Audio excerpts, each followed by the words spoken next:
wasn't a song I recognized, just a slow, broken tune, off-key. It sounded like someone walking through the woods behind the house, whistling as they went. It creeped me out, but I figured it was some hunter or drunk neighbor. The next night, it happened again. Same time, same tune, but this time it sounded closer. I got out of bed and turned on the porch light, but I didn't see anyone. I went outside with the flashlight and checked around the yard. Nothing.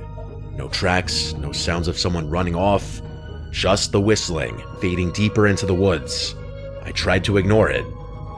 For a couple of nights, I just stayed in bed and tried to sleep through it, but every time, the whistling would start around 1:17 a.m. I know that sounds like a random number, but I swear it was always around 1:15 or 1:19, somewhere there. It was like clockwork. I started thinking maybe someone was messing with me on purpose, someone who knew I was out there alone. I called the sheriff's office a few days later. An old deputy, who I'll call Deputy H, came out. He'd been in the job a long time.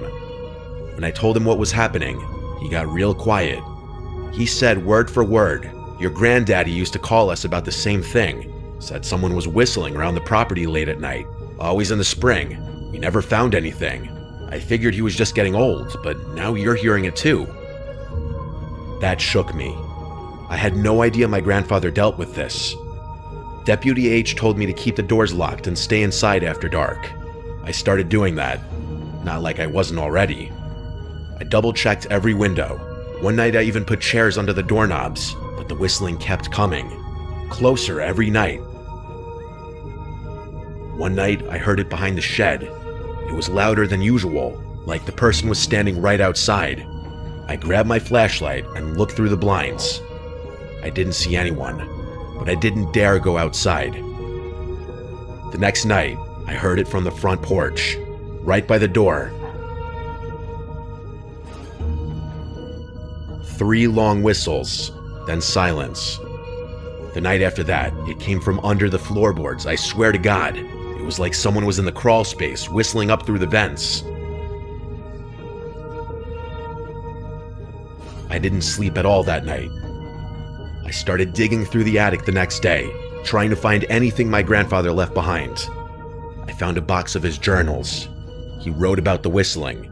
He said it happened every spring for over 10 years. He didn't know who it was, but he thought it was someone watching the house.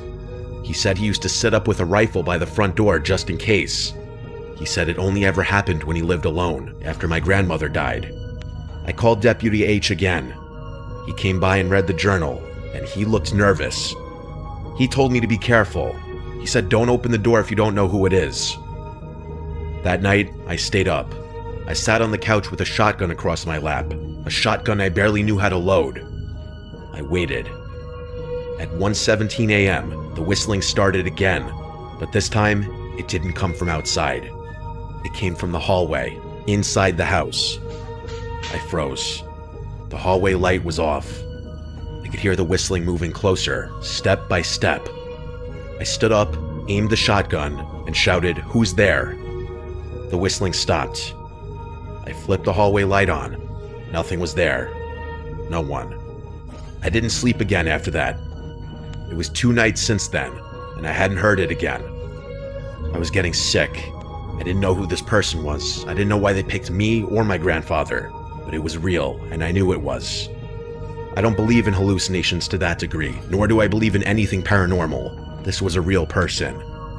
After that night, things went quiet for 2 days. No sounds, no movement, no sign of anything. I thought maybe it was finally over. On the 3rd night, I went to bed just after midnight. I didn't stay up this time. I left the hallway light on just in case. At exactly 1:17 a.m., I woke up to a new sound. Not whistling, knocking. Slow, paced-out knocks. 3 of them. They were coming from inside the house, from the back door. Then silence. I didn't move. I stayed in bed, listening.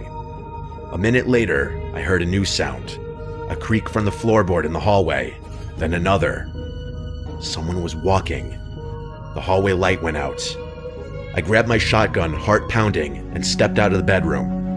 The hallway was dark, but at the end of it, I saw something. A person wearing black clothes, pale face. They were standing perfectly still, just watching me. I raised the shotgun, but my hands were shaking. I tried to speak, but my mouth was dry. I raised the shotgun, but my hands were shaking. I screamed, "Don't move," with my shaky voice. I saw in the dark the person slowly start lifting their leg and turning as if they were about to run. I screamed, "Stop," and at that moment they darted out of the hallway, out of my line of sight. I heard their surprisingly heavy footsteps stomping out the front door into the dark. I ran outside and fired a shot, not into the air, but straight ahead into the darkness, low-key hoping I'd hit him in the dark. I screamed, "Don't come back." The shot hurt my ears, ricocheting off the walls of the house and the deck. I locked up the house, got to my truck, and drove into town. I slept in my truck that night. The next morning, Deputy H drove out there, and the front door to the house was unlocked again. That confirmed whoever that person was had a key to my grandfather's house. Nothing was broken or missing, but Deputy H recommended I change the locks, and he also off the record suggested I move out of that old place, because someone out in those woods hasn't taken kindly to either my grandfather or myself being in that house. I drove out to the local home improvement store and switched the locks that day, that same hour. After that, I left that house to go to my parents' house out of state for a while. I left it to my dad to eventually sell that house. Anything of sentimental value we took out, and the rest was just left in there or sold. My father, of course, left out the fact that there's some creep who's been stalking the house for apparently decades now. How they potentially got a key, who they were, why my grandfather never said anything, I don't know. It all disturbs me deeply. I personally think it was some disturbed creep living in a nearby house. I eventually moved to a more urban area. This experience left me honestly too unsettled to live in a remote location.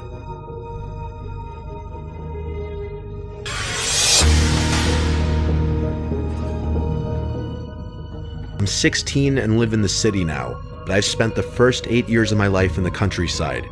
For some people, it might seem weird, as I was allowed from a very young age to walk around the small village without being supervised by my parents. The area itself wasn't very big, and the entire population was about 90 people maximum. Basically, everyone knew everyone, to the point that me and my friends remembered the car numbers and whom they belonged to. It was a hot summer day. My friend and I, who I'll call Julian, were dead thirsty for some Coca-Cola. Back then, soda was very cheap at those little supermarkets, and we really needed a couple of pennies to get the right amount of money to buy 2 cans. Luckily, an old woman called us from her house. She explained that she was going to make some mint tea for everyone since her birthday was coming up. The issue was, she ran out of mint plants, so she told us that if we'd fill 2 plastic bags with mint leaves, she would buy us as much soda as we wanted. Julian and I thought it was a great idea, since I didn't want to ask my parents for any money. Soon later that day, we started digging. The sun was literally frying our foreheads, and our clothes were soaked in sweat. We searched for mints, but despite our efforts, we barely filled half of the first plastic bag. Both of us were very mad, since we knew there was no way we would actually manage to gather enough leaves before the sun went down. Still, we kept walking and looking around, hoping that some miracle would happen and we would find a field full of plants. Suddenly, 2 tall guys approached us, completely out of nowhere, and when I say tall, they were probably like 5'7", yet they seemed like giants to our 7-year-old selves. And what surprised me the most was that they were both covered in black clothes, with large hoodies and tight pants. None of them looked older than 17, despite being very hard to make out their facial features. They talked to us in a very friendly, childish voice, their words carefully chosen to not raise any suspicion. "Are you kids both alone?" Julian looked at me.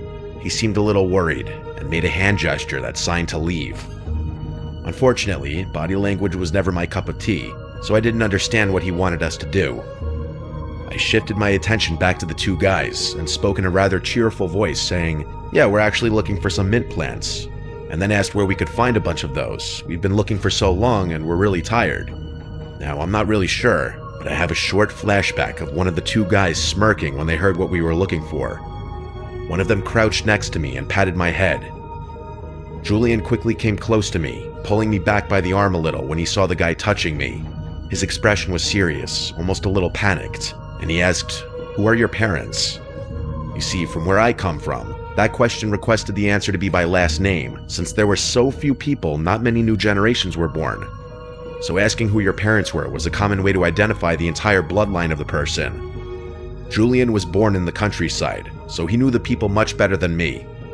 I assume he was scared because he didn't recognize the two guys, and the fact that they were talking to two small kids without anyone around and even patting my head instantly sent a red flag to him.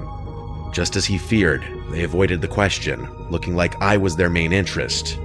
Actually, I've seen a big field of mints. You see that hill over there? That's where we come from. If you want, we could lead you to the field and help you fill those bags, or even more. Of course, we knew that hill. Julian and I and the other kids would play hide and seek in its forest at night, and it was such fun I can't even describe it. But still, not once have I ever seen any sort of mint field.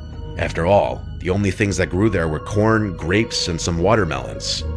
Again, I was a very idiotic kid, and all of those red flags meant nothing serious to me. I nodded eagerly, pulling Julian by the arm to come with me. The guys seemed satisfied, and began to lead the way. We were walking further and further away from the village, and I could feel my friend's hand tremble in mine.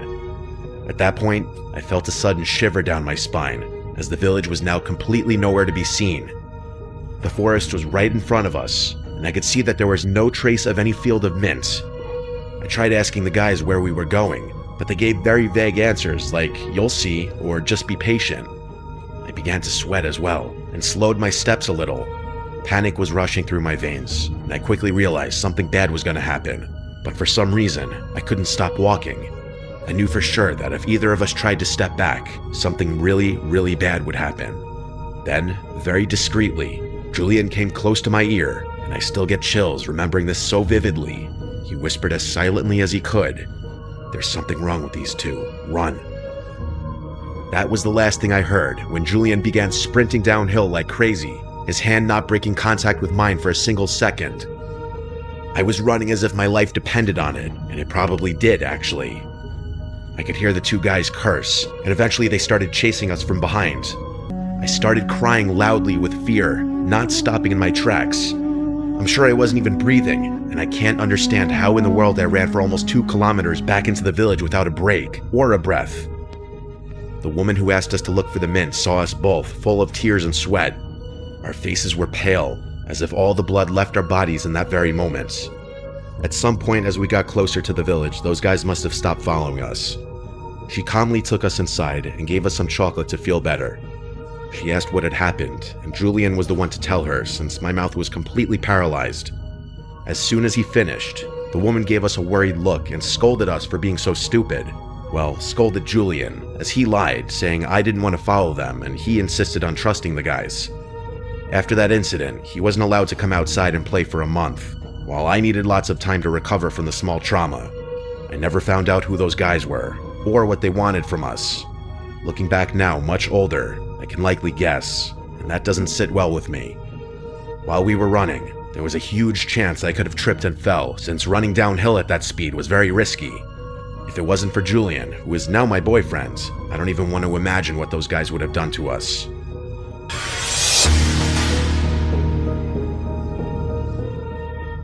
When I was little, they both had to work 2 jobs because they needed extra support for me and my older brother Cameron. Their jobs kept us on our feet, but still required them to be gone most of the time, so they hired a babysitter for us on some website. It was a young white girl, maybe early 20s, named Michelle. For about 4 to 5 months, Michelle came over every weekday to babysit us. Me being 7 and Cam being 8, we both loved having Michelle around. She was young, polite, and very energetic, which meant we could have a lot of fun playing with her versus some old lady that's always tired and in a bad mood. Cam and I did online classes because school would be too hard for my parents to keep up with. Michelle also helped with that a lot. When summertime came around, my parents told Michelle she should go relax for a bit. You know, they wanted her to have a nice summer vacation, especially after all she'd done for us. But that also meant that we didn't have a babysitter for the summer. My parents didn't want to go through the process of finding a trustworthy babysitter, so they decided to just take Cam and I to our grandparents' house. They lived in Texas in the countryside, which is a little far from our house in Oklahoma, but it would be worth a drive given we'd be there all summer. The weekend came around, and on Saturday, we started our drive. The ride was beautiful, but obviously to little me, it was the most boring, nauseous experience ever. We finally made it to their house after what felt like forever. It was a medium-sized cabin-looking house in the middle of a big open field and woods around the back. A little off to the side was kind of a barn-style building with an area for animals such as cows, goats, chickens, and other cool stuff. We all said our hellos, and right away, my grandpa wanted to take Cam and I on a little tour around the place. My parents stayed inside talking to my grandma as she cooked dinner for us. The night was amazing. We got to catch up with Grandma and Grandpa, and we played a little bit with their dog Cora. When it was time for bed, my brother and I shared a room with a bunk bed and a TV. The room next door was another bedroom where my parents slept. My mom and dad fell asleep very fast because they were tired from the drive, and they had to be home the next day for work on Monday. Cam and I stayed up a little bit longer watching some cartoons on TV. After a bit, we finally went to sleep with the TV on. Around 2 a.m., I was woken up by the sound of footsteps outside my window. Heavy footsteps. I couldn't see what was out there because the window had blinds over them. The footsteps didn't wake up Cam because the TV was still playing, but I could still hear them. I then heard a weird noise coming from the window, and after 2 seconds, I heard a grunt. Someone was trying to open it. I went to my parents' room to wake them up and tell them. They didn't really believe me and thought it was my imagination, of course, but when they went to check, nothing was there. So they just brushed it off as an animal sound. We were in the middle of nowhere after all, and maybe my kid brain really did think it was something it wasn't. I fell back asleep after 5 minutes of just laying there. In the morning, I woke up to the delicious smell of my grandma cooking breakfast as my parents were packing to go home. We all ate together, then my parents were off. Once they left, my grandpa took Cam and I to go feed the animals while taking Cora on a walk. I wanted to have Cora's leash, so my grandpa handed it to me, saying to hold on tight. As we were walking along the trail, I found myself having to pull Cora a little bit every 5 seconds. When I finally looked to see why she wasn't walking, I saw her staring at something. She was staring in the woods. I was a little scared to look in the direction, but when I did, I saw a black figure standing there staring at us. Even though it was all black, I could tell he was looking at us. He was half behind a tree with his hands on the wood, as if he were trying to peek over, but with his whole body. I turned to my grandpa to tell him, but him and Cam were already like 15 feet ahead of me. I ran to catch up with them while having to pull Cora a little bit, but once I told my grandpa about the man in the woods, the man vanished. It was like he was never even there. I thought I would have been able to see him if he ran off, but where could he have gone? My grandpa heard about what happened the night before, so me telling him something like that couldn't be me playing tricks on them. I could tell in his face that he was concerned, but he just told me that it was okay and that it was probably a deer in the distance, and that when I ran, I scared it off. After we fed the animals, we went back to their house. We enjoyed the rest of the day watching movies and playing outside in the sprinklers. That night, my grandma made the best dinner too. There was a lot of food, so after eating, I was really tired. I took a quick 10-minute bath and headed right to mine and my brother's room. Again, we watched cartoons for a bit and fell asleep. Around 1 a.m., I was woken up by the sound of humming outside the window. It was humming to the theme song of Cyber Chase, the show that was playing. Cam, being the heavy sleeper he was, didn't wake up to it. And as I said earlier, the blinds were over the window, so I couldn't see what it was. But I knew for sure at this point it had to be a person. At first, I thought it was my grandpa outside smoking, and for some reason he started humming the intro because he heard it through the window. Of course, that was a dumb explanation, but me being the kid I was, I yelled out, "Grandpa?" The humming stopped. After 30 seconds of no sound, I then heard, "Hey, it's Grandpa. Come out here, kid. I want to show you something cool." I then proceeded to put on my shoes and went outside. There were no lights, but I remember how beautiful the night sky looked. I finally got to my window where I saw my grandpa standing. He reached out his hand for me to grab it. I took his hand, and he started leading me towards the barn. I tried talking to him, asking where we were going, but no answer. I started to rethink what was happening. Why would my grandpa be outside at 1 a.m. showing me something cool? Why was he wearing a sweater with the hood up? Then I looked at my grandpa's hand and really paid attention to it, only to realize it wasn't my grandpa's hand. It was the hand of someone much younger. I tried to pull my hand away, but his grip only got stronger. I didn't want to let him know I knew something was wrong. so I stayed quiet, even though my heart was pounding. Then I looked behind him and noticed a long handle sticking out of the back of his pants. That's when I really panicked inside. Suddenly, I heard my grandpa's voice calling from the house. I didn't say anything back, but the man turned his head toward the sound. In that moment of distraction, I yanked my hand free and started to back away. The man stood there for a second, then suddenly bolted toward the woods. I ran straight for the house, yelling for help. By the time I got inside, my grandpa was waiting for me with his arms wide open, and my grandma had the phone to her ear talking to the police. Not long after, the cops showed up and started searching the area. They found the man hiding in a ditch not far from the house. In that ditch was some stuff he'd taken from the barn, and most disturbingly of all, they said he had an axe tucked into the back of his pants. After further investigation, they found that the lock on my grandpa's shed had been broken off, leaving it open for anyone to get anything they pleased. In the shed were a lot of tools that could have caused more trouble. After a couple of days, my grandpa found out that that man turned out to be Michelle's ex-boyfriend, who I'll just call Dave.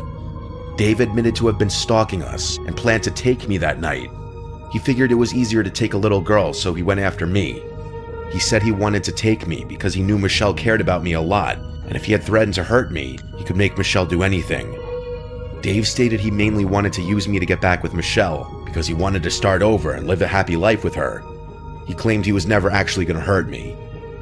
After this whole incident, our parents picked Cam and I up a week later and started looking for better jobs so they could be home with us more often. They also let Michelle go, which is understandable. I'm so grateful that the police station wasn't that far from my grandparents' house. But most importantly, I'm thankful my grandpa had woken up that night to use the bathroom. Even after 20 years, it still gives me chills to think about what would have happened to me that night.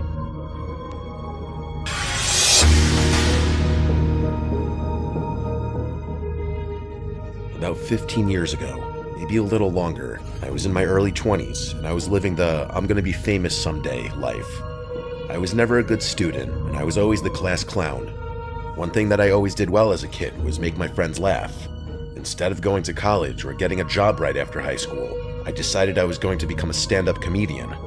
Spoiler alert, I did not become a famous comedian, which maybe is the best joke of my stand-up career. Instead, I had nearly a decade of bombing on stage, and even worse than that, the most terrifying single-handed experience of my life happened to me. For a little bit of context, doing stand-up is hard and definitely not lucrative when you're not successful. Not to mention, stand-up comedy was not as popular as it is today. To say it is a grind is an understatement. You question your decisions every time you perform until you get that one crowd that laughs at one of your jokes. The high you experience from the crowd laughing and cheering is intoxicating, and I assume that's why comedians constantly keep grinding. Part of the grind is finding gigs that will pay you, or even just let you perform for a couple of minutes. I was fortunate enough to have several open mics in my hometown, but you're not getting paid at an open mic, and a lot of the time you're sharing the stage with all sorts of other talented people and not just comedians. Nothing kills a comedian's momentum like performing after someone who just poured out their soul with life-altering poetry. After a few years of performing at open mics, I decided to try to reach out to club promoters and local comedians who would get booked for actual shows. Most of the time, these shows would be several hours away if I were lucky. Usually, they were even further than that. I did a few shows, and this is where the grind gets real. It's also where my story takes a very terrifying turn. I didn't have very good luck with these traveling shows. I wasn't getting paid, and I was driving 4 or 5 hours across state lines just for 5 minutes of exposure. Not an ideal situation for someone who was broke and barely had any income coming in. One night, I had an amazing opportunity to perform at a show that was being held 5 hours from where I lived. This show was a competition for comedians trying to break into the mainstream. The first place prize was $1,000, but the real prize for me was that several moderately famous comedians were going to be the judges of the show. It was my chance to show actual comedians that I have talent. The worst part for me when I would make all these trips was that I had a garbage car and an old cell phone that was about as reliable as those big 1980s brick cell phones. I would always think to myself that if something happened, I would be stranded. My drives almost always consisted of nothing but farmland and open fields as far as you could see. Because I was a lazy person, I didn't bother to double-check my printed-out MapQuest directions. Instead, I decided to wing it, something I still regret to this day. I was lost. The directions I had did not match where I was. I had been on a backcountry road for some time, and I had no idea if I was even heading in the right direction. Thankfully, I always left for the traveling jobs early just in case I got lost. I may have been lazy, but I know myself well, and getting lost was not uncommon for me. It was still daylight when I started driving through a small town. Honestly, calling it a small town might be a stretch. There were a few beat-up old buildings and houses on a street that was maybe a couple of 100 feet in length. Outside of an old gas station, there were a few individuals who looked less than welcoming. I know that's kind of rude to say they were dirty and mean, but they were rude to me. They didn't look like they were using or anything like that. They just looked like they'd been beaten up by life. I asked where I was and tried asking them if I was on the right track. They were short with me, and after an awkward back and forth exchange, they finally told me where I needed to go. According to the rude townspeople, I was still somewhat on the right track. Somehow, I had missed a turn a while back, but if I stayed straight on this road for a while, eventually I would see the road I needed to be on. I thanked them and filled up my tank before I set off again. While I was pumping the gas, I noticed several of the people I had just talked to were staring at me. It was uncomfortable for sure. It was those dead-eyed stares, and it wasn't just one of them. I counted at least 4 of them just staring and standing completely still like a statue. It made me feel all sorts of weird. I finished up and got out of that small town as fast as I could. I started driving and rehearsing my routine to myself. I kept thinking about how ironically funny my conversation with the townspeople was, and I even tried thinking of ways that I could incorporate this experience into my stand-up routine. Not long after leaving the town, a beat-up white pickup truck flew by me going very fast. I didn't think anything of it at the time. When it was around dusk, I had been driving for nearly an hour since I left the town. There was nothing but trees on the left and right sides of the road. I had that gut feeling that I was probably lost. As I continued down the road, I heard a loud sound from underneath my car, and I started losing control of the vehicle. I knew right away what had happened. It was unmistakable. I had somehow gotten a flat tire. I pulled over to inspect the damage. I couldn't believe my eyes. It wasn't just a flat tire. Both of my front tires were completely obliterated. When I leaned over to take a closer look, I noticed that the tires were impaled with several nails. I pulled out my terrible cell phone, and of course, the service was not good. I tried calling a tow truck, but I had no idea where I was or even what road I was on. I hung up the phone. Instead of panicking, I was starting to get angry that I was going to miss the show. I was stupid, and my priorities were elsewhere. I decided to call one of my friends. I described everything that I remembered about the drive, and I told him about the small town with the gas station. He told me he was going to try to look up where I was and that he would call me back. I didn't know if I should just stay put in the car or I should try walking back in the direction of the town. I decided to stay put in the car because now that it was almost completely dark, it was starting to get cold. It was clear now that I wasn't going to make the show. While I was waiting to hear back from my friend, I noticed 2 bright headlights popping out from the horizon behind me. The headlights stopped moving a good distance from my car and didn't continue in my direction. The car was close enough that the lights were bright and annoying, but far enough away that I could not tell what kind of car it was. I don't know if it was a cop or some local trying to call the police to report a vehicle on the side of the road.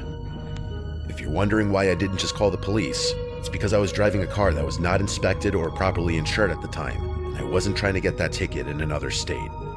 Several minutes went by, and the car never moved. It just stayed parked a good distance behind me, shining those bright lights.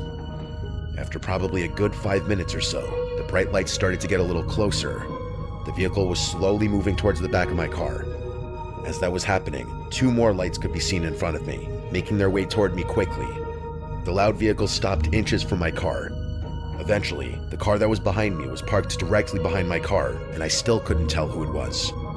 While I was trying to adjust my eyes to the bright light in my rearview mirror, I noticed that the car doors from the vehicle in front of me were now open. That's when I noticed it was a white pickup truck, the same beat-up white pickup truck from earlier. Before I could notice anyone coming, I heard a loud bang on the driver's window, and I couldn't believe my eyes. It was the rude man from the gas station. I started to panic because the man was trying to open my car door.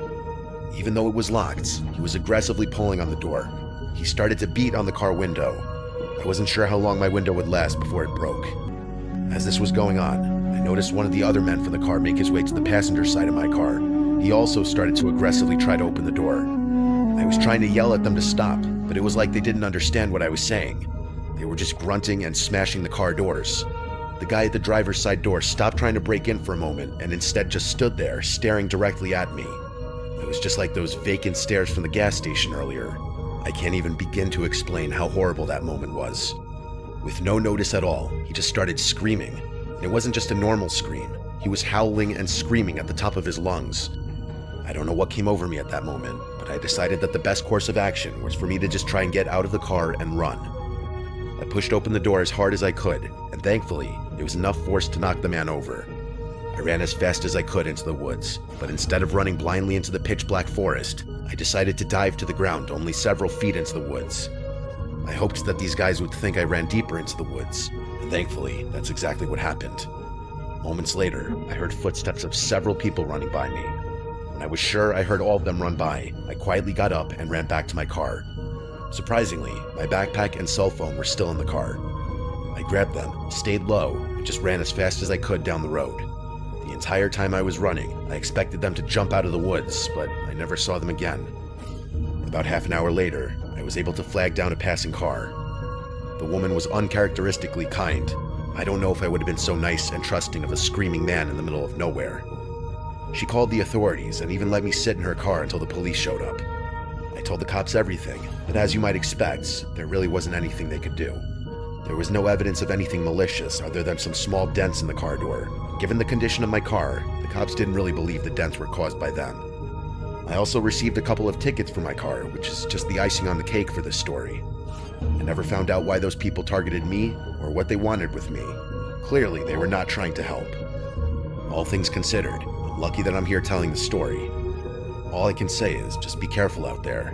You never know what people are capable of, especially when no one's around to witness.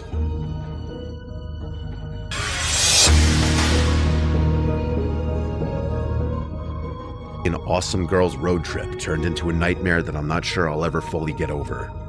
For a little bit of context, I'm not a spontaneous person. I'm one of those people who has to have everything planned very far in advance, and even then, every little detail needs to be accounted for. It's annoying for some, but it's just how I operate. In late June, I broke up with my boyfriend, who I had been dating for 5 years at that point. It was a messy breakup. One of the things that got me through the breakup was that my friend Sarah had just dumped her boyfriend as well. Having someone to spend time with who was also going through the same situation was such a blessing. Strangely, our bonding through misery and grief helped us both to move on. A few weeks after the breakup, our friend Alyssa invited Sarah and I on this cross-country trip she was going to be taking. Ordinarily, I would never do something like that. The anxiety alone would be enough for me to melt away. But for some reason, this time it sounded like a fun girls' trip. All three of us are fortunate enough to have jobs where we can take time off for a trip like this. Alyssa basically lives on the road. She's always traveling and finding these insane places all over the country. She's the type of woman who will just throw a sleeping bag down in the dirt and sleep under the stars. She's always been such a free spirit and lives for adventure. Sarah and I were much more sheltered. We decided to let Alyssa basically be the captain of our little crew for the trip. She planned it all out, and we were all going to be there for the ride. The first day or so was a little rough for me. I just wasn't used to winging it. But after that, I started really enjoying myself. On the second or third day, we drove by this insane-looking barn. It was definitely abandoned. There was no sign of human life anywhere. The farm looked like it had been completely overgrown by nature. Alyssa was begging us to go inside, but I wasn't feeling it. Alyssa was adamant that clearly nobody lived there. She was obviously correct, but I just couldn't bring myself to trespass. It's also worth noting that I'm just a huge baby. Not wanting to trespass was my excuse, but I was actually scared of someone squatting inside the barn. I had listened to one too many true crime podcasts, and I wasn't about to get kidnapped by some insane backwoods farm man. After a few minutes of arguing, Alyssa gave up, and we decided to keep moving on with our trip. The next week of traveling was amazing. We went sightseeing all over the US countryside. Alyssa showed us places and things that were truly incredible. We partied in bars in small towns, slept on a mountain, and met awesome people from all different walks of life. It really was incredible. The only thing that was a little annoying was that throughout the entire trip, Alyssa kept bringing up that barn. It seemed like any time she could work it into the conversation, she did. While we were driving back to civilization, Alyssa basically begged us to get a closer look at the barn. I don't know if it was the trip that made me come out of my shell a little bit, or just days of Alyssa breaking us down, but I was starting to warm up to the idea. I told her that if it looks like nobody had been there in years, then we could check it out. I was confident that most likely nobody had been there, but I just wanted to make sure I put that out in the universe. I wasn't even 100% sure that Alyssa could get us back there, but that girl is amazing sometimes. She knew exactly how to get there.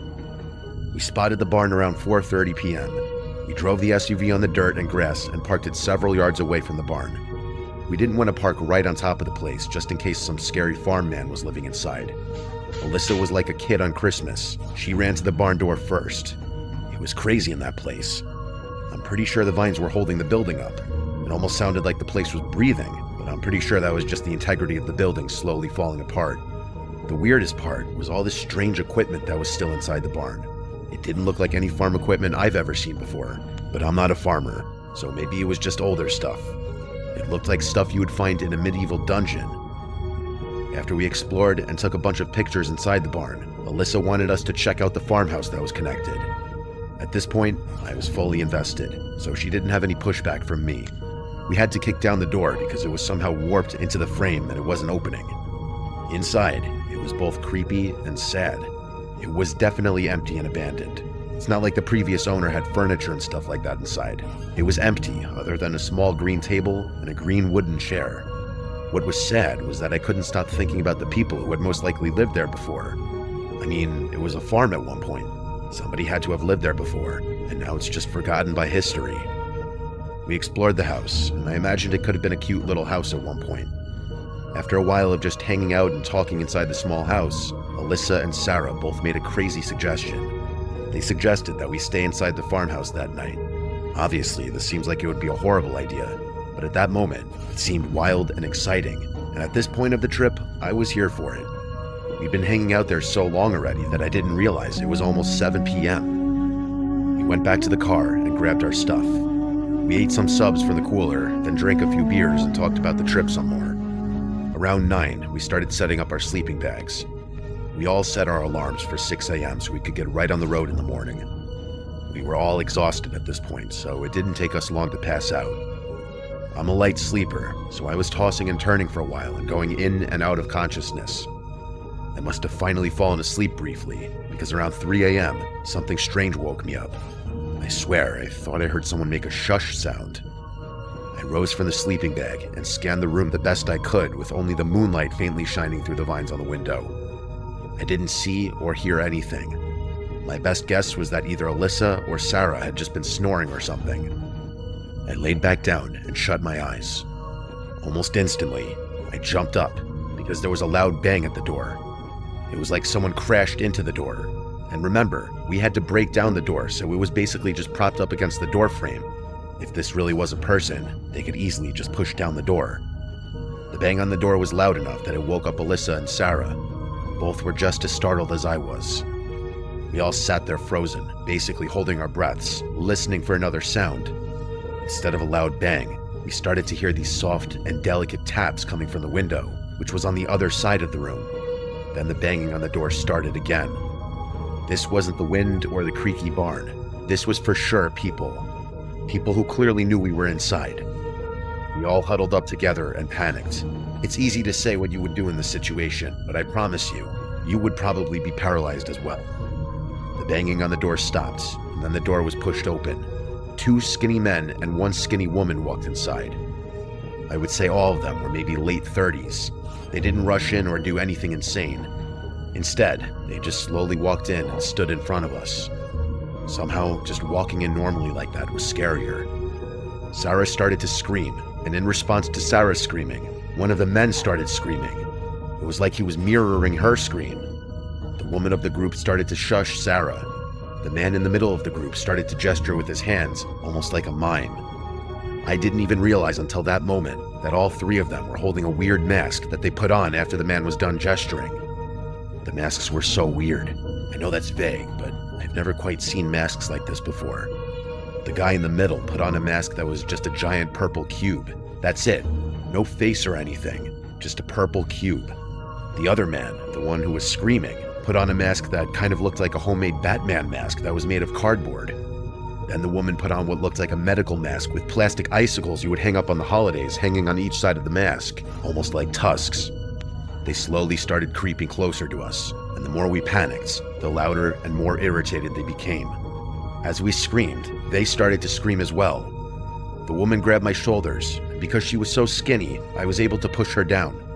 The distraction caused the two men to look at the woman. The guy with the purple cube mask shouted that I was going to pay for that. Sarah had a small can of pepper spray on her keychain and started spraying in the direction of the masked people. It gave us enough of a window to run by them. The woman grabbed my ankle as we ran, but I was able to free myself quickly. As I was running away, I looked back and saw the woman reaching behind her in her waistband.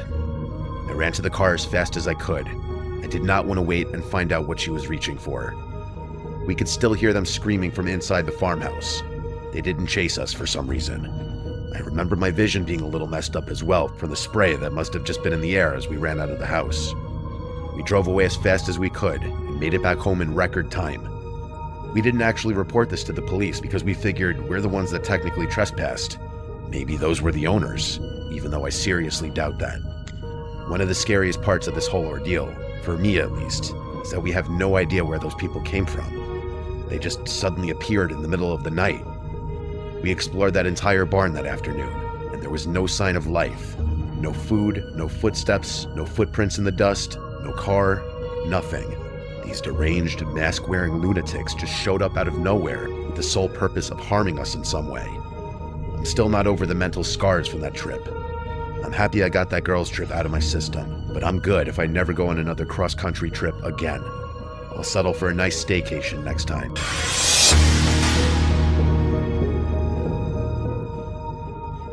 A few years ago, my girlfriend and I decided to take a road trip across the US. This trip was supposed to be important and special because it was when I planned to propose to my now wife. Unfortunately, that's not the only reason the trip is memorable. One of the happiest memories of my life is also plagued by something that nearly ended both of our lives. This is the first time I'm trying to write the story instead of just telling it verbally, and probably the first time I've written anything since high school. I apologize if it's not the greatest literary work of art you've ever heard. For a little bit of backstory, I have a truck with a large cargo bed. It was more than big enough for her and I to lie down on the air mattress in the bed of the truck. We spent days hiking across the country and sleeping in designated areas in the back of my truck. I had camped a few times as a kid with my family, and I always hated setting up tents and sleeping on the ground. Sleeping in the comfort of my truck felt like a hybrid version of camping, and I was here for it. We both love the outdoors, but we'd be the first to admit that we're not the most nature-savvy people. Every night on the trip was beautiful. We were lucky when it came to the weather. Every night, we would fall asleep staring at the sky. And let me just tell you, if you've never gazed at the stars in the wilderness, you need to change that right now. One of the few downfalls of the trip is that my girlfriend was the lightest of light sleepers. Every sound woke her up. We were out in nature, so that means every gust of wind, every bird sound, every tree rustling caused her to wake up. I would always offer her something to help her sleep, but she would always deny it. She said it would make her wake up groggy. Apparently more groggy than being half asleep all night. But it wasn't being a light sleeper that kept her awake on this trip. She has a crippling fear of bears. Ever since one of her coworkers told her that her family was attacked by bears on a camping trip, my girlfriend has been on high alert. Every noise she heard on the trip, she assumed was a bear. Now with the backstory out of the way, I'll share what was almost the last night on Earth for my girlfriend and I. About 3/4 of the way through the trip, I proposed, and she said yes. It was one of the happiest days of my life. With the stress of proposing out of the way, I slept like a baby that night. That next morning, she was the most tired she'd been on the entire trip. When I asked her if she was scared of the noises, she kind of paused and didn't answer right away, which is weird behavior for her. She then went on to tell me that she woke up in the middle of the night because she swore she could hear someone walking on the outside of the truck. She stayed lying down, so she didn't see anyone, but she was convinced someone was walking just outside the truck bed. Every time she tried to sleep, she could hear the sounds of walking, and she was sure she even heard mumbling or talking at some point. I did believe her. Well, I believe that's what she thought she heard. I wasn't dismissive, but I was pretty sure we weren't being stalked or whatever she thought. Before we left in the morning, she gasped outside the truck. When I ran over, she pointed out what looked like a small footprint in the dirt next to the truck. I was probably being ignorant, but I thought it was a stretch to call it a footprint. I asked if it could have possibly been her footprint, and she instantly protested. I didn't argue with her because I could tell she was still freaked out. I made sure I checked my truck before we left and confirmed we didn't have a secret passenger. I did find in the back seat of my truck that my planner was on the seat. It was open to the page where I had a list of places we were going to stop each night, but I didn't think anything about it. I figured she was looking at it beforehand, or it's possible that I could have left it there. I put it back in my bag, got ourselves ready, and we hit the road. It took a little while for her to get out of her morning fog, but after a large coffee, she was feeling like herself again and didn't bring up the previous night again. We spent the next day just being obnoxiously in love as we hiked through the mountains. Night was approaching, so we set up our little camp nook in the truck bed. I could tell she was a little more uneasy tonight than she had been any other night. It wasn't the bears that were freaking her out. It was the possibility of another person outside the truck. I told her we could sleep inside the locked truck, or even find a hotel if she wanted to, but she insisted that we stay in the truck bed since it was our last night in the wilderness. I decided to stay awake on this night and make sure she fell asleep. It took her a while, but she finally passed out around midnight. I even dug out my old portable DVD player from high school and threw on an old season of Family Guy I had, just to get her mind off the silence of the night. The once beautiful silence was now something she was afraid of, even though she would never admit that. I shut the DVD off and rolled over, trying to get some sleep. Before I even dozed off, I thought I heard something outside my truck. My first thought was a baby bear because it sounded bigger than a raccoon or coyote. I thought it was imperative not to wake her up and cause alarm. Slowly and quietly, I crawled to the wall of the truck bed and peered over the edge. I couldn't believe my eyes. Someone was walking around the front of the truck, a smaller figure with a hood on, and they were mumbling something to themselves. I quickly fell back into the truck bed, since they didn't see me because they were walking in the opposite direction. I didn't know if I should wake her up or not.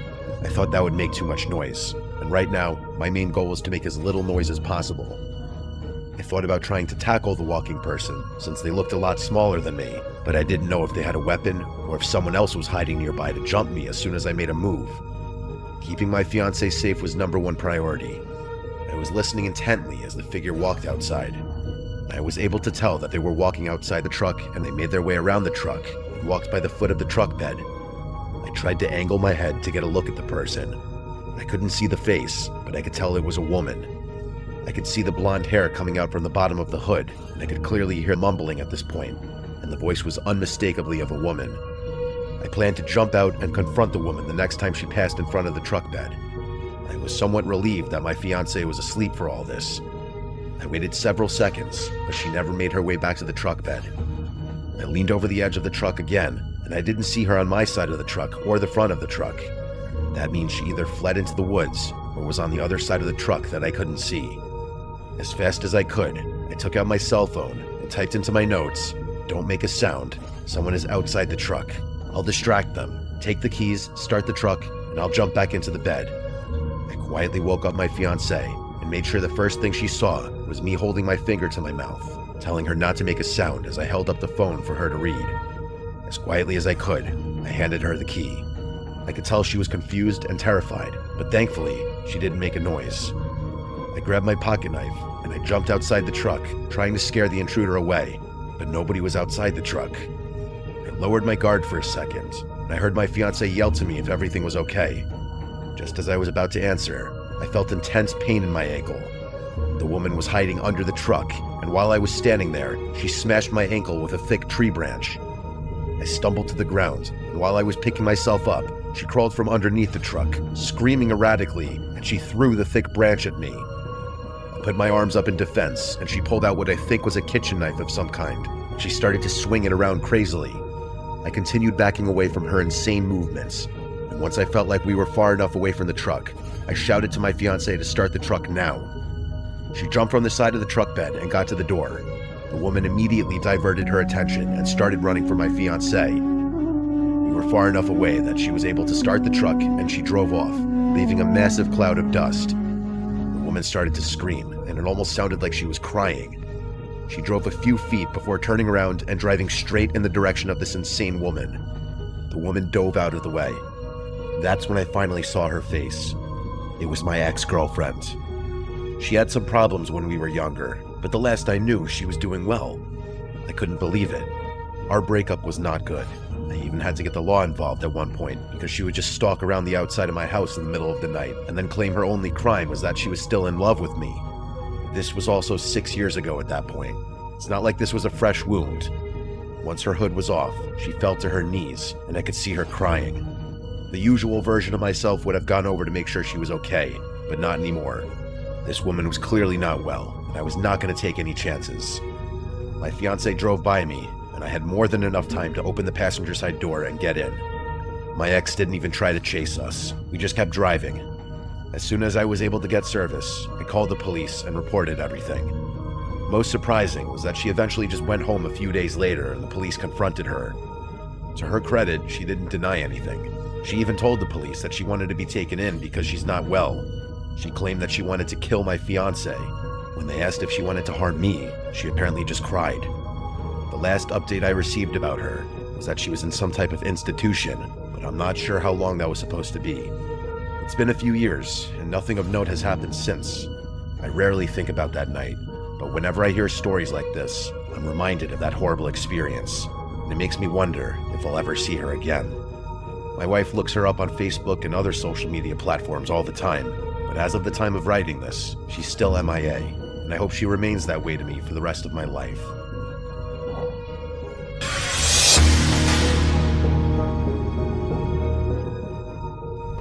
Hello listeners, I never believed in ghosts, not until the night I received a phone call from a woman who had been dead for 3 years.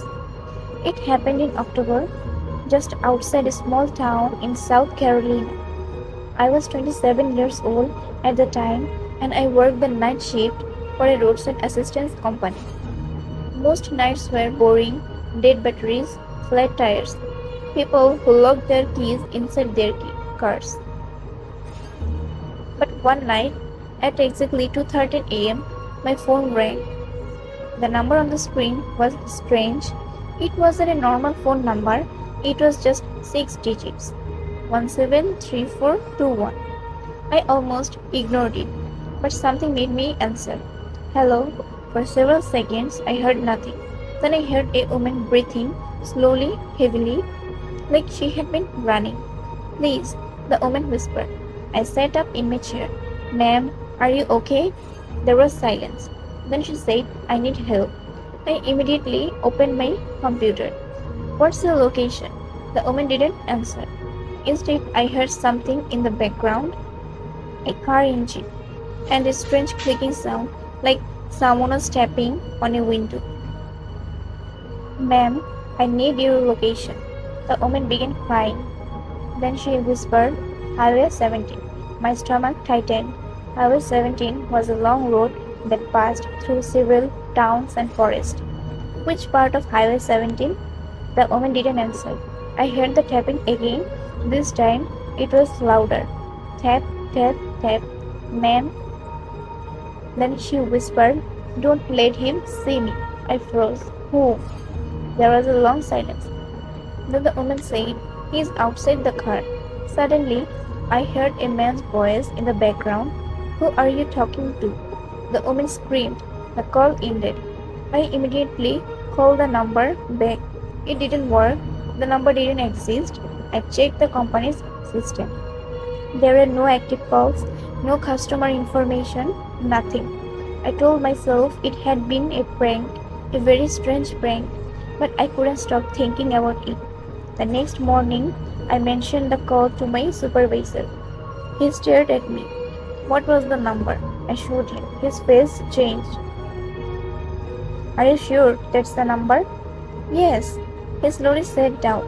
Then he said, that number belongs to an old emergency phone system. I didn't understand. He explained that years earlier, certain emergency phones along Highway 17 had been connected to an old system. The phone number 173421 was one of those emergency phone codes. But the system had been removed years ago. I asked him when. He said 3 years ago. I laughed nervously.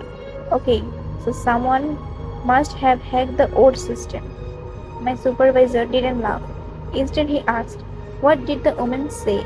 I told him everything. When I finished, he was silent.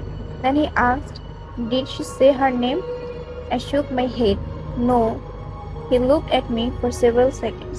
Then he said, "Good." I didn't understand why. That night, I went back to work. I was nervous. Every time the phone rang, I expected to see that strange number again. But the night passed quietly until 2:13 a.m. Exactly the same now. Every time the phone rang, I expected to see that strange number again.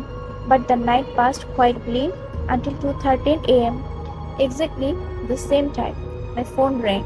The screen showed 173421. I didn't understand. The phone continued ringing. I watched it. One ring, two, three. Then the call stopped. I finally relaxed. But 10 seconds later, my computer screen turned black, the lights in the office flickered, and then I heard something tap, tap, tap. I slowly turned toward the office window. There was no one outside. The parking lot was empty. I looked back at my computer. The screen suddenly came back on, but there was something strange. A new file had appeared on the desktop. The file was named "Look Behind You." I didn't touch it. I didn't even breathe. Then my phone rang again. This time I answered. I didn't say anything. For a few seconds there was only static. Then the woman whispered, "You didn't come." My blood went cold. "Who are you?" She began crying. "You promised." "I never promised you anything." "Yes, you did." The tapping started again. Tap, tap, tap. Then she said, "I'm still here." The call ended. I immediately called the police.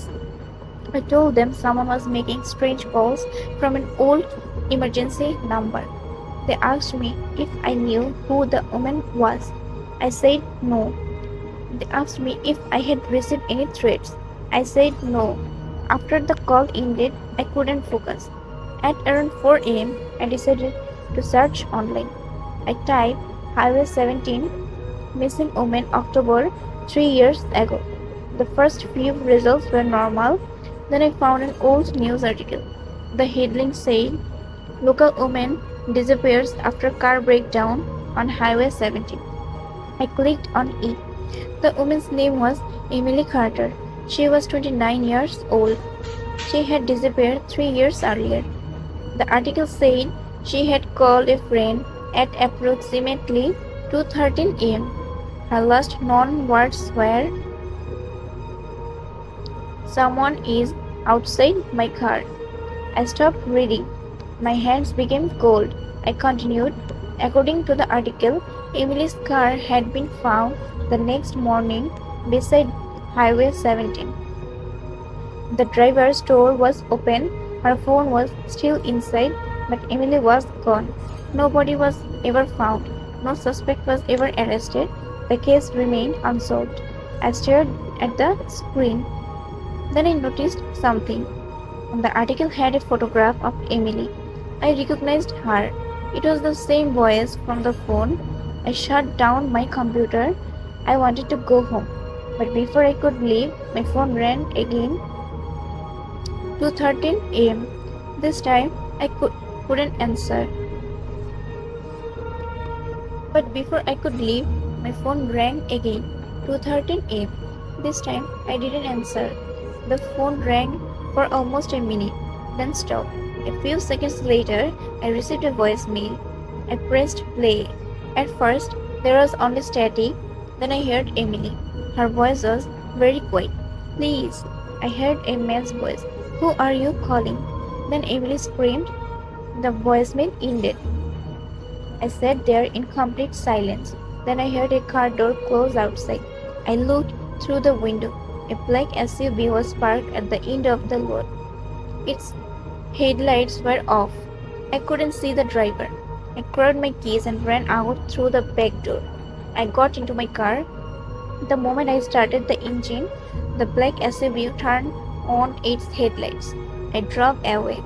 The SUV followed me. I turned left. It followed. I turned onto another road. It followed again. My hands were shaking. I called the police while driving. I gave them my location. The SUV stayed behind me for almost 10 minutes. Then suddenly it disappeared. I drove to a gas station and waited. The police arrived 20 minutes later. They searched the area. There was no SUV, no driver, nothing. The officer asked me what the vehicle looked like. I described it. He became quiet. Then he asked, "Are you sure it was a black SUV?" "Yes." He looked at his partner. Then he said, "Emily Carter drove a black SUV." I didn't sleep that night. The next day, I quit my job. I never answered another call from that number. For several months, nothing happened. Eventually, I started to believe it had been some kind of elaborate prank. Then 1 year later, I received another call. It was 2:13 am. The number was different this time, but I knew who it was. I answered. There was silence. Then Emily whispered, "He found me." I couldn't speak.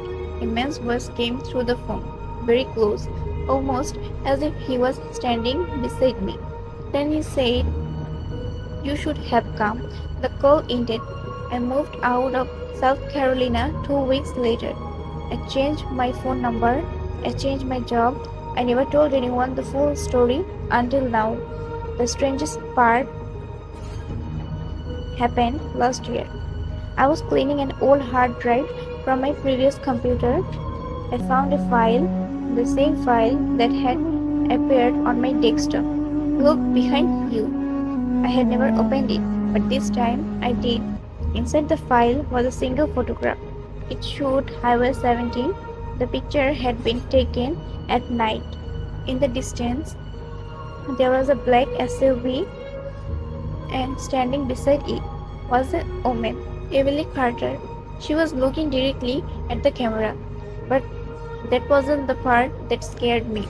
The photograph had been taken from inside my old office, from behind the window, the exact window I had looked through that night. And in the reflection of the glass, I could see myself standing behind the camera, but I was facing the wrong direction. I was looking directly at Emily. I deleted the photograph, I destroyed the hard drive, and I never searched for Emily Carter again. But sometimes, late at night, my phone rings, usually at 2:30 am. I never answer, because I already know what she will say. She will ask me the same question, the question she has been asking for 3 years. Why didn't you come? And sometimes, after the phone stops ringing, I hear it tap, tap, tap on my bedroom window.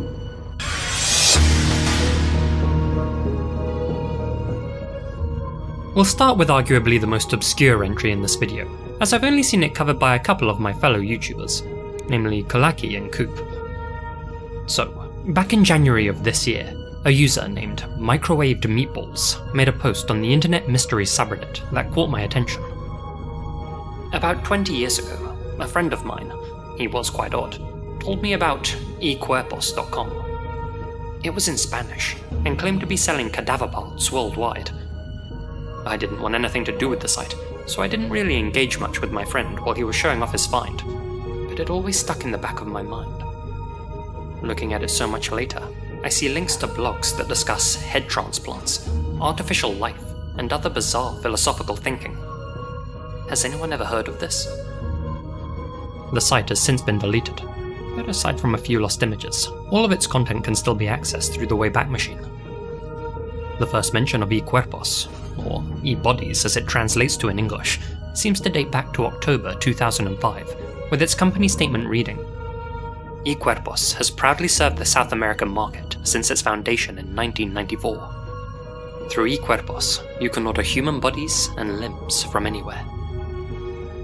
The various pages can be browsed in English, Portuguese, or in its default language setting, Spanish, and looking at the homepage, we can see a list of all of the products available for purchase on this macabre marketplace, from individual body parts to complete corpses. And though the icons used to depict each item appear cartoonish, if you click on them, you'll be linked to images of seemingly real limbs, digits, and torsos. These photos have thankfully been cropped to hide any cut marks. Most appear to have been taken from above, as if the body was stretched out on an autopsy table, though given that each item has been isolated from its background, it's hard to say that with certainty. Alongside each image are product details, including the price per item, country of origin, and vintage, which presumably refers to the birth year of the decedent, or the year in which their body was frozen. There are also brief descriptions of each item. For example, on this listing for female breasts, we're told that they're sold separately and may contain dye, biopsies, or tumours. Scrolling down further, you can read comments left by past customers. Reviewing the male eyes that they had purchased, one user wrote, "These were beautiful, fresh and not cloudy, unlike most of the competitors. Other eyes looked like they were either scraped out with a fork or smashed in transit." Reviewing the female forequarter, another said, "I acquire cadavers for our medical school and surgical departments in Guadalajara. Whether fresh, frozen, or preserved, Equerpos have always provided excellent quality products and services. Especially for the students, each cadaver has a fascinating story to be figured out detective-style through dissection." The concept of a site selling dead humans on the surface web isn't actually so out there. Though most countries consider human remains to be controlled material, in the US, body brokerage is legal in almost every state, provided the specimens are donated willingly and aren't being sold for organ harvesting. Unfortunately, many people who agree to leave their remains to science end up in the hands of brokers who sell them for profit, and while some do get sent to med schools, others are thawed with garden hoses and sold to people with questionable intentions.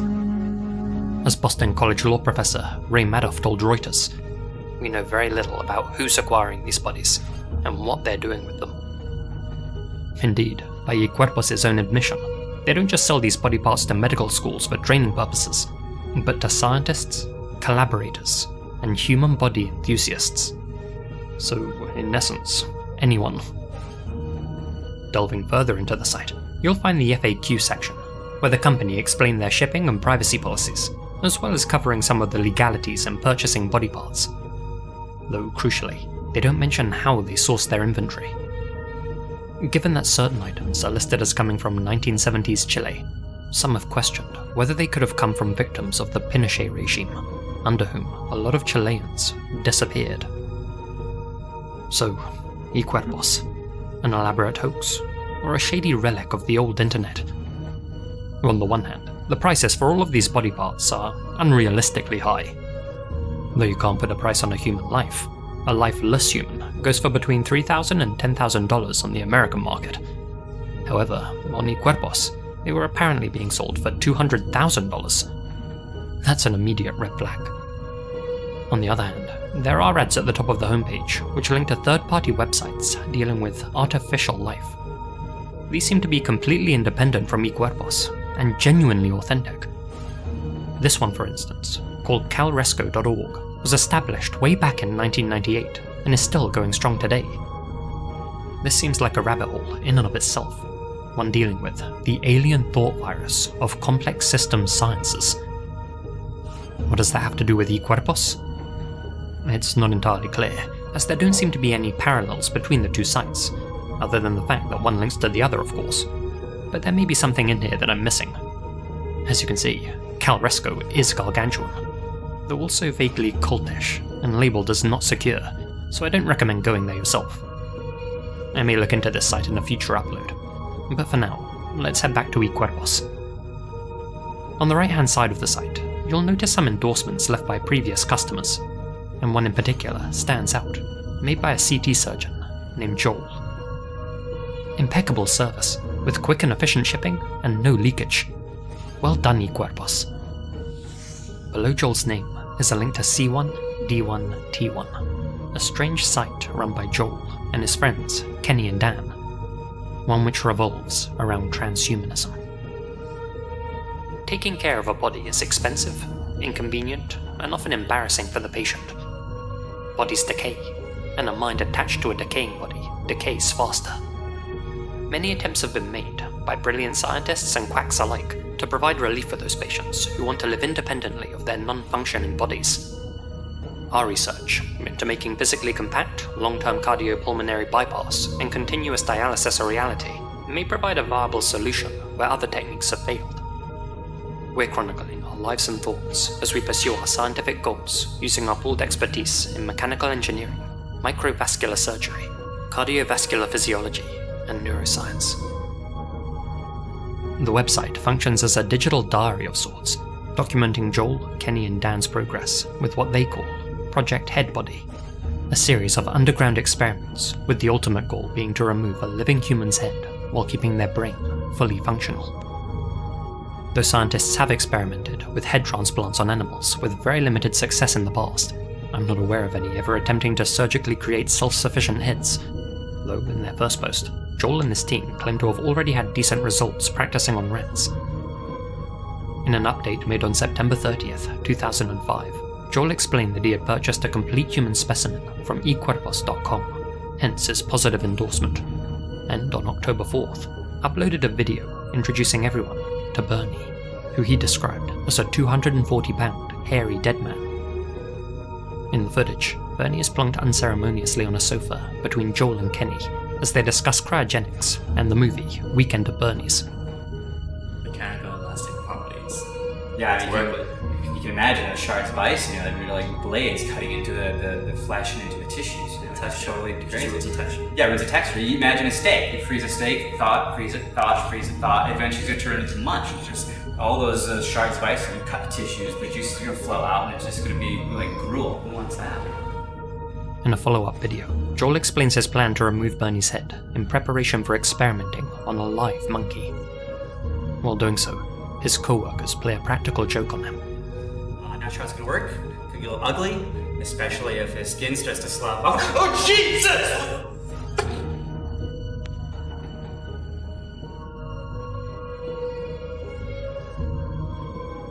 The last major character to cover in this bizarre series of experiments is Hedy, the soon-to-be test subject.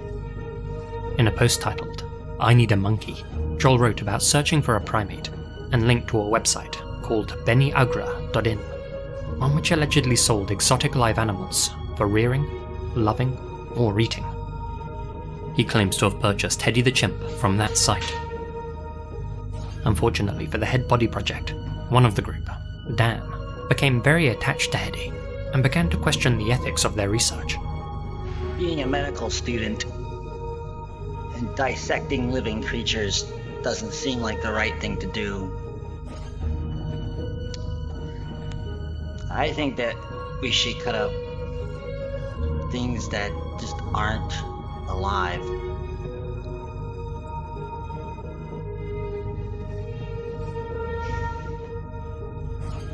And finally, on October 11th, Dan stole Hedy and disappeared. A week later, Joel and Kenny received an envelope. Inside was a film cartridge sent by Dan, confirming that he and Hedy were still alive. So, a ridiculous chain of events, lashings of early 2000s humour, a body that seemingly breathes, and a chimp giving the most convincing performance. This whole thing screams hoax.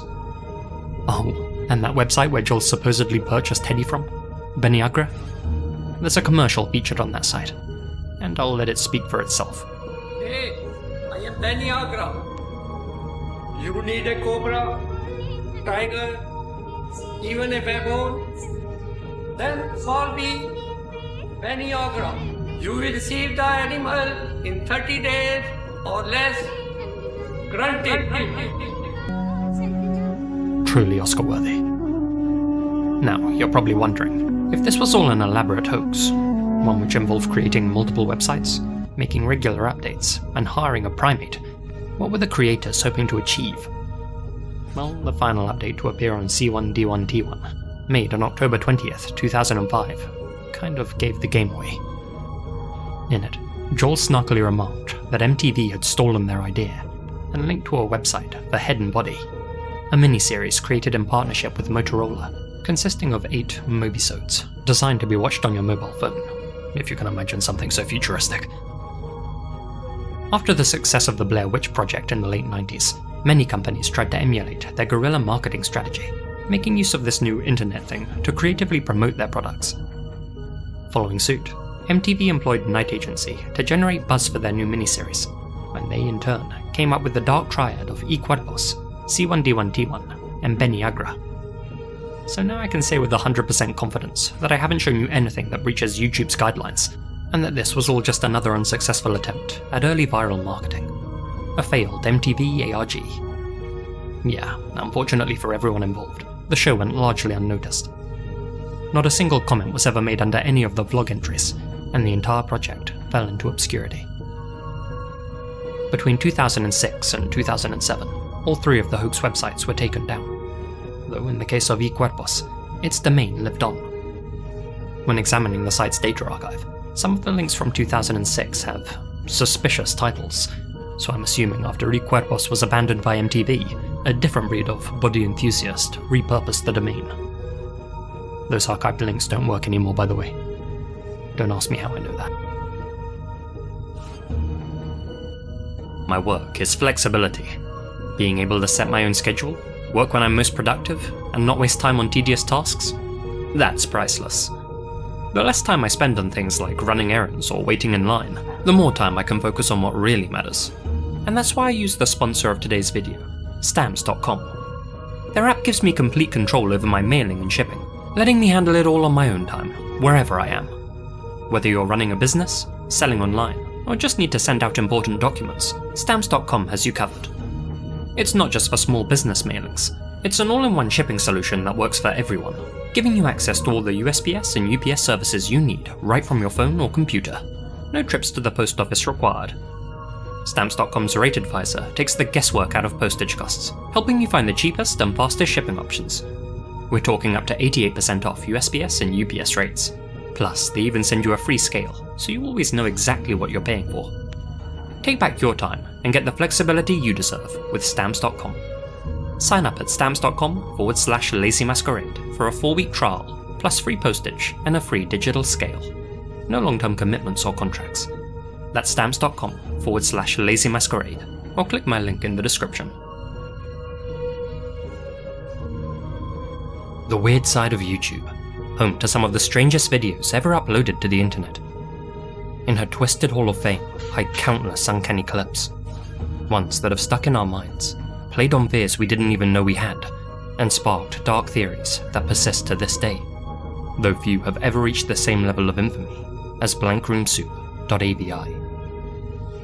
First uploaded to the Renaissance Men channel in 2005 under the title Freaky Soup Guy, Blank Room Soup went largely unnoticed. That is, until 2014, when it was re-uploaded by Maintenance Tunnels with the name we all know today. For those who've been living in their own blank room for the past decade, the video features a man sitting at a table, slurping from a bowl of soup with an oversized spoon. As he eats, 2 costume figures with blank expressions and large heads silently approach him and pat his back, seemingly offering him comfort. Suddenly, the man begins sobbing. The video then abruptly ends. Clocking in at just 1 minute and 6 seconds, the upload more closely resembles an extract from a snuffle than anything else. Something about the video just felt wrong. The man's distress seemed too real, the silent figures too unsettling, the room too blank, the broth too unseasoned, and it didn't take long for viewers to start speculating about its origin. The most popular theory being that the video was sourced from a so-called Red Room, sites on the dark web where paying customers can watch people be tortured and killed, typically in real time. Those who believed that theory speculated that the man was being forced to eat human remains, possibly those of his wife and children, and that this was set to be his last meal before meeting his own demise. Others suggested that the man was being force-fed until his stomach ruptured. Others still speculated that this was a recording from some underground psychological experiment. Discussion groups and forums dedicated to explaining the video proliferated, and more people became interested in uncovering the meaning behind the clip, the fate of the soup eater, and the identities of his costume tormentors. As for the costumes themselves, many websites claimed, and indeed continue to claim, that nobody knows who these characters are meant to resemble. But that simply isn't true. They're actually Ray Rays, characters created by Raymond Percy, an animator, artist, and occasional voice actor who played Flash the Sloth in Zootopia. The humanoid Ray Rays were originally based on doodles Percy created, and he often used these suits in live stage performances to explore themes of alienation, inhibition, and the deep-seated need to entertain. In fact, they sometimes served as the visualization of Raymond Percy's innermost thoughts and feelings, hence why he called them Ray Rays. In a 2015 email exchange with Rainbot, Percy explained that after a performance in Hollywood, 2 of his Ray Ray costumes mysteriously went missing. Percy believed that someone from his audience had waited until after the show to steal them. Then, weeks later, he claims to have received a disturbing email with a video attachment, that being Blank Room Soup. Percy was of course disturbed by what he saw. Someone, somewhere, had taken his characters and used them for something deeply unsettling, and thus he decided to upload the video to his YouTube account, Renaissance Men, giving it the title Freaky Soup Guy, in the hopes that his community might be able to figure out what was going on. As Blank Room Soup gained more attention, more videos began appearing. A second video, titled Soup Torture, surfaced back in 2007. The format was similar. The same man eating soup in the same blank room, with the same silent Ray Ray figures standing ominously in the background. But this time, something different happened. Put simply, it feels far less authentic than the original. Why would the costume figure run at him like that? What was the point of such a dramatic movement? And why did it look like he wasn't going to follow through with a strike? Did he just stop when the footage cut? If so, why did the man begin to let out a scream? Years later, in 2022 and 2023 respectively, Blank Room Soup Parts 3 and 4 surfaced. Let's take a quick look at them. We jump the shark. It shows one of the Ray Rays manhandling a new victim. Thing is, the loosely tied up figure in this clip is quite obviously Gil Sharon, a member of the band Stolen Babies. The same band that Raymond Percy's sister, Dominique Percy, is the lead vocalist of. The same band that have featured Ray Rays in their music videos. Yeah, the odds of Raymond Percy not being involved in the creation of parts 3 and 4 sit somewhere around the 0% mark. Now that doesn't necessarily mean that he was behind the first 2 videos. After all, he may have just been contributing to the mystery, using his own friends and extra costumes. What is clear is that parts 3 and 4 were staged. So, you have to ask yourself, how likely is it that the original was fake too? In my opinion, the answer is more nuanced than you might assume. I think it is obvious that Percy made up the story he shared with Rainbot about the stolen Ray Ray suits, and that he did indeed create the original Blank Room Soup video himself. However, I honestly don't think his initial intention was to stage a Red Room-styled mystery, but rather to express his inner turmoil through art. In his own words, Percy often used the Ray Rays to visualize and have fun with his feelings of loneliness and isolation. With that in mind, I believe Blank Room Soup shouldn't be interpreted literally, but metaphorically. A sad, anonymized man, eating alone in a blank, fluorescently lit, windowless room. That's surely the best visual expression of loneliness and isolation one can imagine, right? The Ray Rays aren't supposed to be the man's captors mocking him, but rather the physical representation of his emotions. You'll notice that his tears only begin once they touch him, and if you listen closely to the video, you start to get the sense that the man isn't just crying like one might from fear, but rather cry laughing, like one might during an emotional release. Strongly suspect that Percy, known for his dark and playful creative style, uploaded Blank Room Soup under the much less ominous title Freaky Soup Guy back in 2005, intending for it to be interpreted artistically. However, when his viewers commented that the video was actually creepy, he leaned into the eeriness and created a second piece in 2007 that was far more straightforward, and frankly, much less convincing. Though some claim that's impossible because these 2 clips were filmed at the same time, you can actually tell that some time has passed between them. For instance, notice how the plug sockets in the back change slightly between the 2 clips, and how the man's hair is styled slightly differently. In 2014, someone then re-uploaded the original to the Maintenance Tunnels channel, where, again, it was taken at face value by most viewers. The video gained widespread attention, and when sleuths finally traced the Ray Ray mascots back to Percy, he saw an opportunity to indulge in his dark and playful side once again, and fabricated the Stolen Suits narrative to build an eerie mythology around his old video, fueling speculation and cementing its status as an internet mystery. Percy then created parts 3 and 4, perhaps to bring attention to his little sister's band, perhaps just to have some fun. So, although I don't think the original video began its life as a hoax, in a strange way, it morphed into one over time. You may not agree with my interpretation of the Blank Room Soup video, and that's no problem. But given that it was originally uploaded to Raymond Percy's personal YouTube channel, using his characters, and was followed by a video featuring his friend, I'm confident saying that the original wasn't sourced from the dark web, and was in fact created by the artist himself. And if you don't agree with that, then I urge you to go back to blankroomsoup.avi and take a closer look at the man with anonymized eyes. And while you're there, simply compare him to a photo of Raymond Percy. On April 3rd, 2017, a post appeared on 4chan's politically incorrect board, simply titled, "How deep are you into conspiracies?" Attached was a Galaxy Brain tier list, with each section containing entries related to government cover-ups, forbidden knowledge, and secret organizations. But buried beneath the more absurd topics about time-traveling assassins and North Korean utopias was an inclusion that caught everyone's attention. The 2006 volleyball incident. One commenter responded, "I've only met one person IRL, and 2 people online who know about that."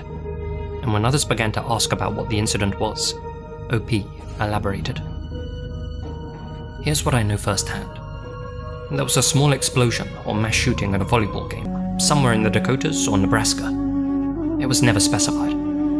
I know that sounds like BS, but that's what's weird about it. I was on a trip to Rushmore back then. A newspaper at a Nebraska gas station reported a shooting in a small town 10 miles away. When I end up in South Dakota, I read about it again around Kadoka.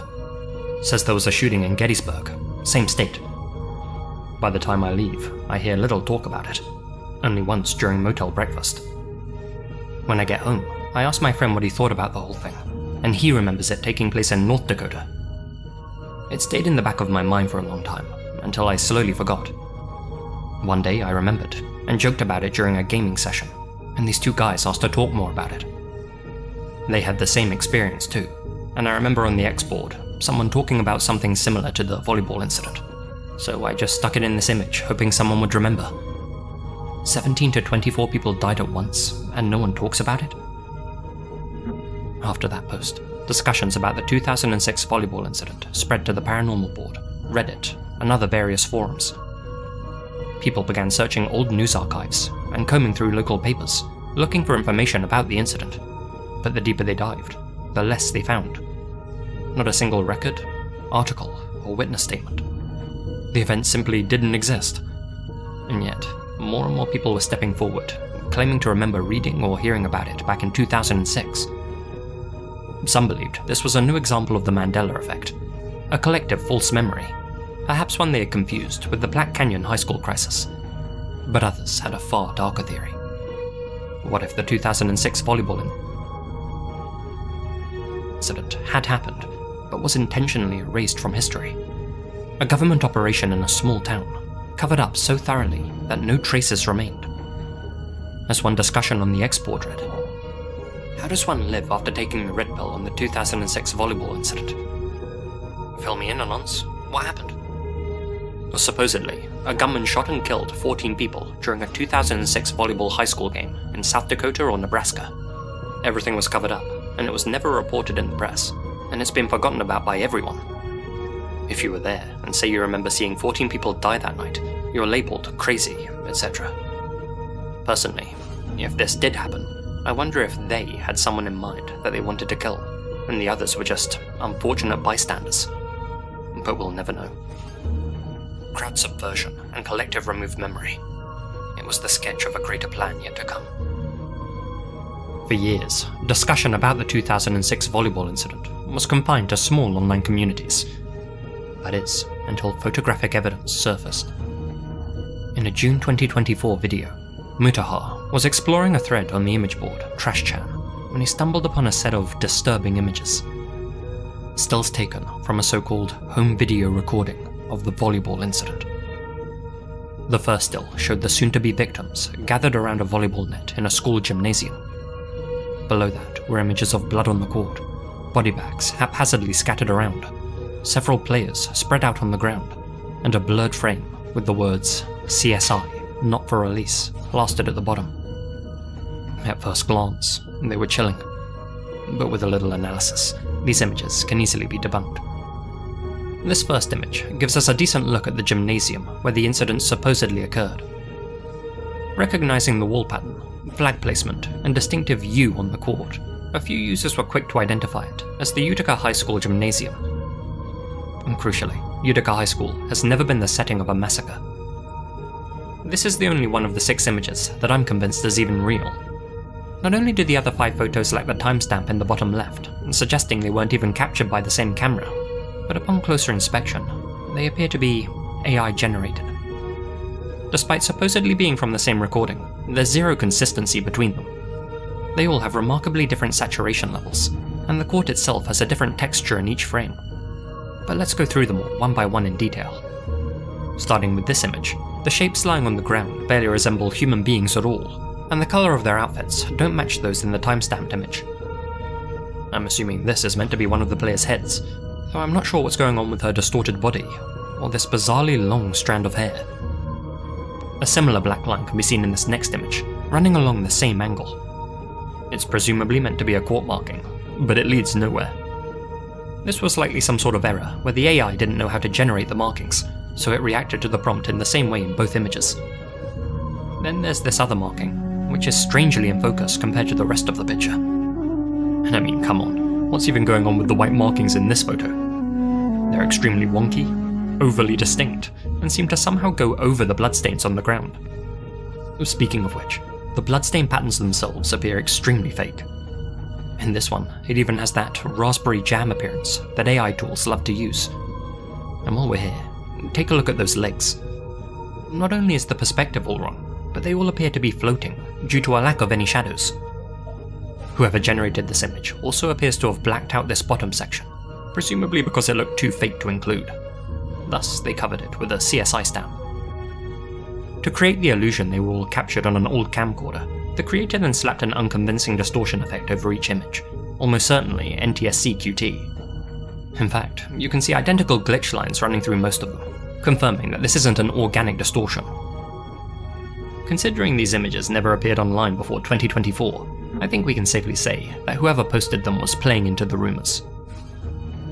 Simply debunking these images doesn't prove that the 2006 volleyball incident never happened, but ultimately, there's no evidence it did. So, what seems more likely to you?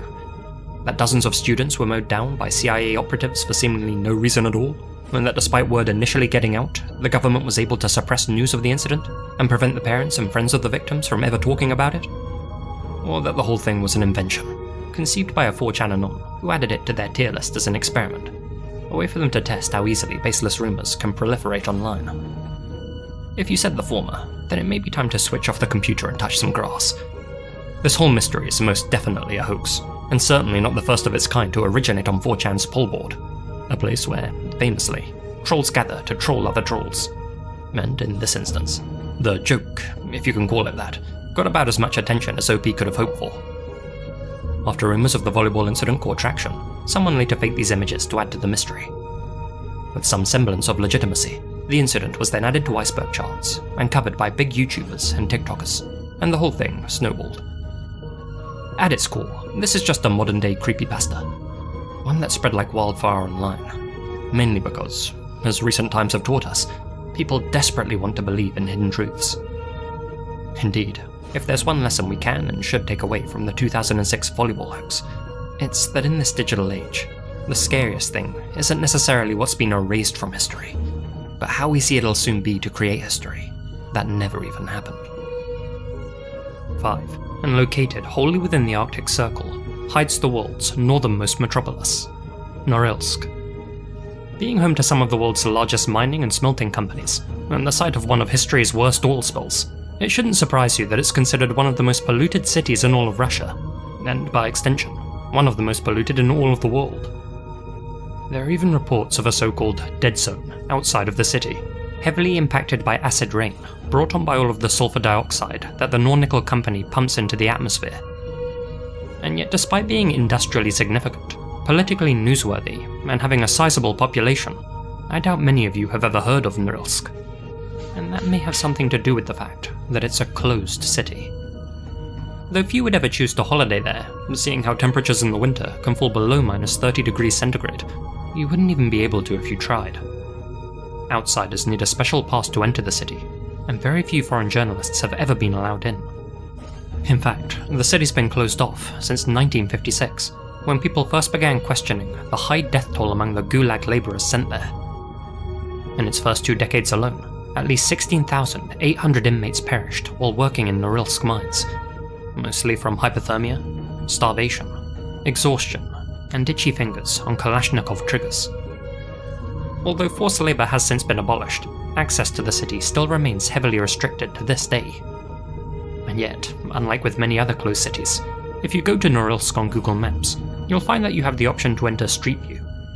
And if you begin exploring her smog-ridden, frost-covered streets, you'll be met with a strange sight. Figures in coloured hazmat suits, walking around among the residents, peering around corners, and standing ominously at the end of roads.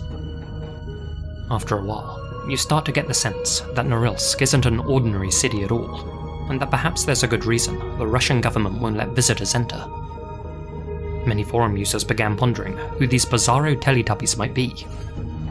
Theories ranged from these being the winter clothes of a local company, to there being some sort of secret weapons facility in the city.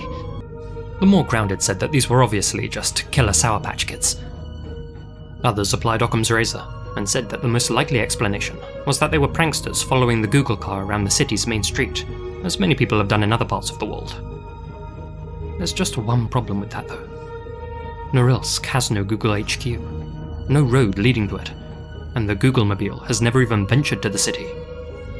Indeed, the more perceptive among you may have already noticed that these aren't official Street View images, but are rather a series of photos uploaded by a woman named Anna Tolkacheva. So, what's going on here? Well, a quick Google search of Anna's name tells us everything we need to know. She's a Russian artist, and these faceless sprites are but one of her many projects. She even has a website with a page dedicated to this particular antic, which she titled Color Spirits. There, she explains how this whole thing was an art project, one with the express purpose of drawing attention to Norilsk's pollution problem. The Nornickel factory creates a lot of pollution in the city and the surrounding tundra. Occasionally, one can see yellow smoke from the factory, or even red rain. If you look at the surrounding tundra from the Sputnik maps, you can see red, green, and yellow laces in several areas. Norilsk is a half-closed city, so it's hard to get in. Moreover, there are no Google Street Views, so you can't walk its streets, even virtually. Anna goes on to explain how she created her own street view of Norilsk. She walked around the city with a 360-degree camera on her head, alongside 4 residents dressed in chemical protection suits. Their colours are not only linked to the Google logo, but also to the colour of the pollution belched out by their local factories. And so, the mystery of the city's colourful residents is solved. They aren't government agents or chemical workers, but rather an artistic statement against environmental destruction.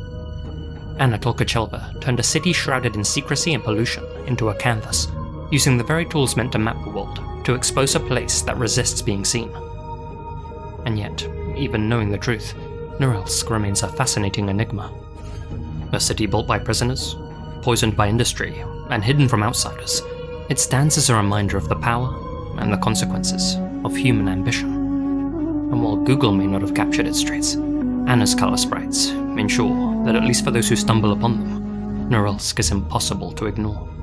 Sometime around 2012 or 2013, a disturbing clip was uploaded to the now defunct shock site, Beskor, a snuff video which would come to be known as One Guy, 5 Shotguns. According to those who saw it, the video depicted 5 white males standing in a field, each armed with a shotgun, none of them making any attempt to conceal their face. Their victim, a black male, was tied to a tree. The 5 monsters laughed amongst themselves as they took turns firing into the restrained man, taking off a foot, and then a kneecap, before all abruptly firing into him, until, as the video's original title stated, his body was turned into ground beef. The executioners could allegedly be heard cheering and howling before the video abruptly cut to black. Though sometimes discussed on shady message boards, for years the video remained nothing more than obscure internet hearsay.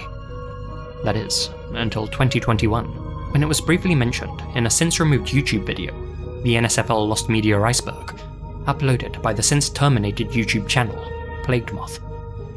This brought renewed attention to the alleged clip, but given that it was featured in a Lost Media Iceberg, many began questioning whether it was real, or simply another internet myth. Despite its convincing details, there's no concrete evidence that one guy, 5 shotguns ever existed. No screenshots, no archived links, no credible reports, no proof whatsoever. The first known mention of the video came from the Frying Pan Man, who brought it up in the Plagued Moth Discord server. According to him, he allegedly saw the video when he was 11 years old, but later admitted he may have misremembered something. This is where the idea of false memory comes into play. Though many people claim to have seen 5 shotguns when they were younger, it's entirely possible that after hearing the details of a fictitious snuff clip, they confused it with some other gruesome video. After all, there are plenty of those lurking in the deep dark crevices of the internet. One of the more likely candidates is a scene from a 2005 shockumentary in which a blindfolded man is tossed into a pit and torn apart by a firing squad. The outdoor setting and overall brutality bear strong similarities to the rumoured one guy, 5 shotguns. The two could have merged in people's memories, creating a distorted recollection of an event that never truly happened. So, is one guy, 5 shotguns real? The overwhelming evidence, or lack thereof, suggests it's a hoax. Like many other lost media horror stories, this one thrives on speculation, misremembered accounts, and internet folklore. But even if one guy, 5 shotguns is fake, plenty of real, horrifying videos do exist out there. And I'll be getting to some of those in a future upload, very soon. Hey guys, Lizzie here, and thank you very much for listening. I'd like to say a huge thank you to all of my supporters here on YouTube and over on Patreon, especially my biggest supporters. George Lopez, Holly Lyons, Zach Horgan, Adelstade Tristerson, Alana Pons, Alicia 1996V, Asia Mina, Azrael Warakai, Colin Monsma, Connor Lothan, Farewell Tattoos Jack Seffel, Gina Valera, Grace Archie, Hamish, Ian Billock, Itai Allen, LJB, Misty Blue Longi, Peter Loddrach, Pray to Jesus, TNS Mum, Terry Ford, and Yokai. Thank you guys so much for your continued support.